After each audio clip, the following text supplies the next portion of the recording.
Falcon and Winter Soldier. Disney's Falcon and Winter Soldier. It's here, Disney Plus. After the WandaVision, I was a little nervous because WandaVision was so good. I was wondering, man, Falcon and Winter Soldier, they've really got some pressure on them. Are they going to be any good? I don't know. We're going to find out, though. And it turns out that the first episode wasn't that bad. It's good. It sets some things up. Backtrack, the Leaper, is back. Played by St. Pierre, the ex-MMA kickboxing super duper champ from back in the day. He's back, flipping and punching and kicking. That was kind of cool. I didn't think Sam was going to be able to do anything with him because that dude is a monster in the comic books. He uses Red Wing, which was kind of cool. Red Wing in the comics is an actual bird. And Sam has a mutant telepathic communication type deal with it. He can talk to it. And I think I like it better as a drone. It just makes more sense. It can do more stuff. It's more versatile. I like it like that. Something that I did notice also, Sam is, I guess, still attached to the Air Force some kind of way, because I thought he was out, but I guess maybe he's back in. I don't know about that. I guess he's back in. He's working with them at least. And he's fighting some, I guess they're terrorists. They're called the LAF. And he kills all of them. I mean, he's throwing them out of the plane, kicking them, he's blowing them up. You know, blew up a helicopter with a few of them in it. He killed a lot of people. Except for Patrick. Patrick got away again, which is kind of cool because Marvel does not have a history of continuing a villain. Usually a villain shows up, finger across the neck. But it looks like Patrick is going to be around for a little while longer. Maybe in the next few series here, the next few episodes. Flag Smasher shows up. And if you've seen the trailer, you know that Flag Smasher, the one with the hand on her face, is a woman. Which isn't a problem, but Flag Smasher in the comic was a dude, a big buff dude in an all-white suit with a black mask. I'm pretty sure his first name was Carl. So maybe her first name was going to be Carla. Maybe, I don't know what they're going to do with that. Or maybe she's not really Flag Smasher, they're calling her that.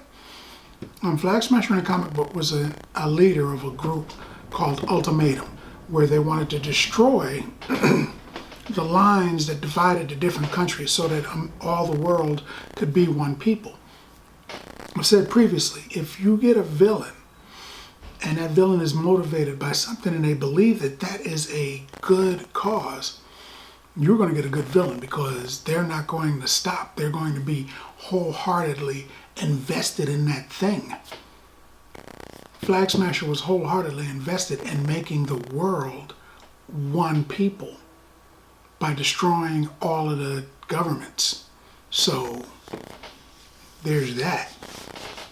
I'm not sure, but I think that they're going to go with either the storyline of where Falcon became Cap in the comic, or possibly they're going to go with the Isaiah Bradley story. He's the original Captain America.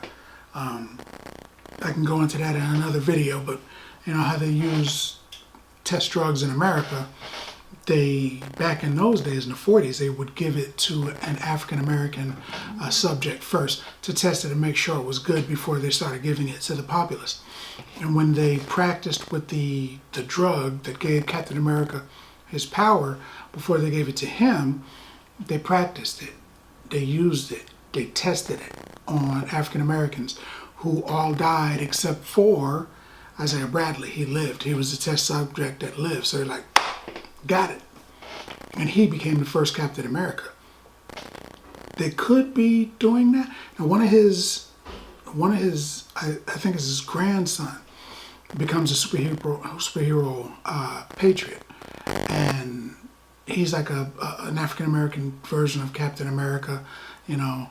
So, and he's part of the Young Avengers, and they're putting the Young Avengers together in the different movies. I see things moving around, they're putting them together. So this could be part of the storyline that leads to that also. It seems like it, because they put an emphasis on Sam and his sister not getting a loan, and the sister believes it's because they are African American.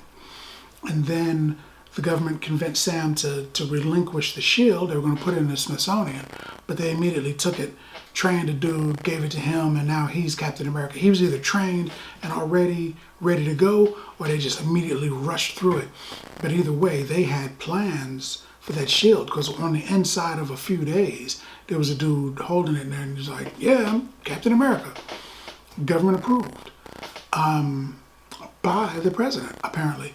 So I'm not sure which way they're going. They could be doing a mix. Usually with Marvel movies, they take 2 or 3 stories and they mix them together expertly. I'm not sure which way they're going, but I'm very interested. It appears that both Sam and Bucky are having a problem fitting in. Bucky has killed some people, a lot of people, during his time as the Winter Soldier. And he's found the father of someone he killed. He's befriended him, and he's helping take care of him. I guess trying in his mind, trying to repay a debt to that guy he killed. That's double tough. Sam is having problems fitting in because after the blip, he comes back and he has 5 years of no credit, 5 years of no work history, none of that stuff. So he can't get a loan, he can't get any money. If it's not for the government, he wouldn't be surviving. His family's business and their house is going under. He's probably going to lose all of that stuff, which I'm not really sure how he's going to lose it, because he's apparently still a government agent, so he's got to be having some money coming in. I don't know, but he's in hard times. Him and the Winter Soldier and the Falcon are both experiencing some hard times trying to fit in as regular people. The Winter Soldier is actually going and having therapy sessions. He's speaking to a shrink, and it doesn't seem like they really like one another. But right now, that's what's going on. So I assume that sooner or later, they're going to both have to see the shrink. But this is building up to be something interesting. WandaVision was a slow burn for the first 2 or 3 episodes. This seems like they're easing you into a story, and I dig that type of writing. I would give Sam, or rather the Falcon and the Winter Soldier,